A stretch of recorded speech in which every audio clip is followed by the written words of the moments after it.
Can see by the heading, today we'll be dealing with the historical foundation of South African law. And like I explained during the previous video, I stated that this week, together with next week, we'll be tackling more onto previous question papers in preparation of the exam. And I'm so excited to be sharing this opportunity with everyone who will be viewing this video. So yeah, let's get going. So as you can see, I've said that already.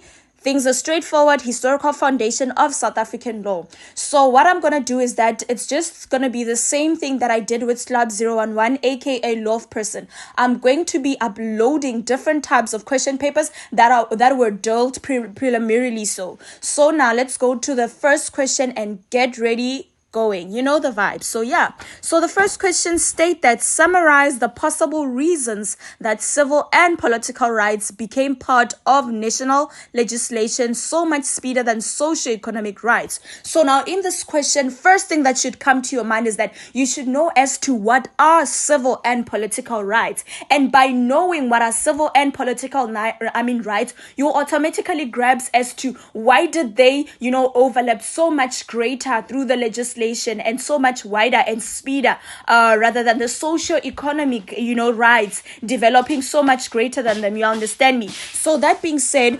after knowing that, you'll notice that the enjoyment of civil and political right, obviously it enables people to do what? To participate in decision making and be fairly represented, to seek redress of discrimination. And taking it back, you'll notice that during the past, people faced what? They faced discriminatory activities, right? People were being treated as slave, and people so much wanted victory, which is why all the civil and political rights grew so much speedier. They grew so much wider in order to protect the interest of the citizens, so that they can escape the whole process of being slaves, and the whole process of being discriminated. So what I'm trying to say is that by just understanding this concept, you are able to compromise and attempt to the question. So I hope you get it. It's just straightforward. So just know what is civil and political rights, and you'll also know as to what is socioeconomic rights. And then you'll notice as to that when talking about socioeconomic rights, obviously these are second generational rights,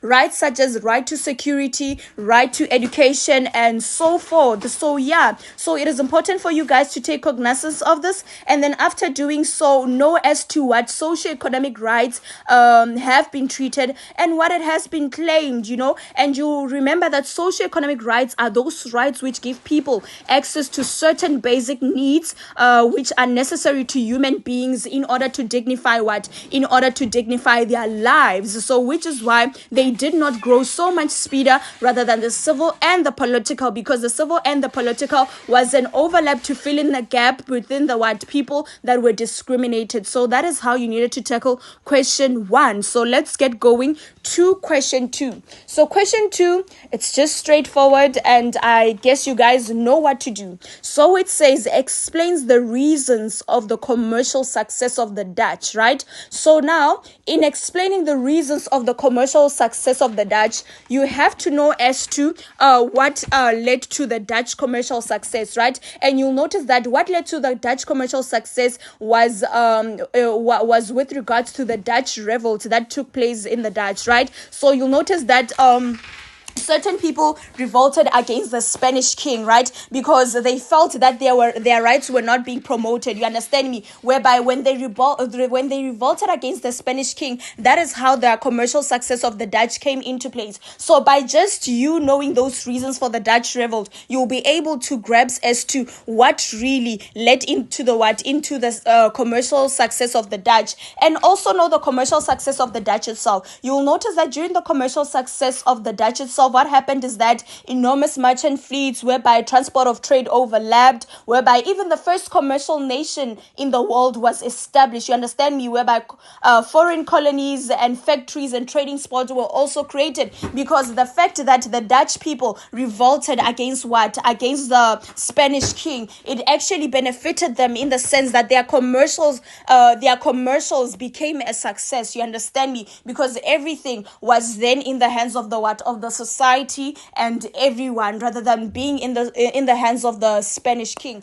So yeah, guys, that's it for today. Please don't forget to like, subscribe, and thank you so much to everyone who's already subscribed, viewed my videos, and love you lots, guys, and good luck with regards to the preparation of exam. Sending love and light to you guys. Bye. That's it for today.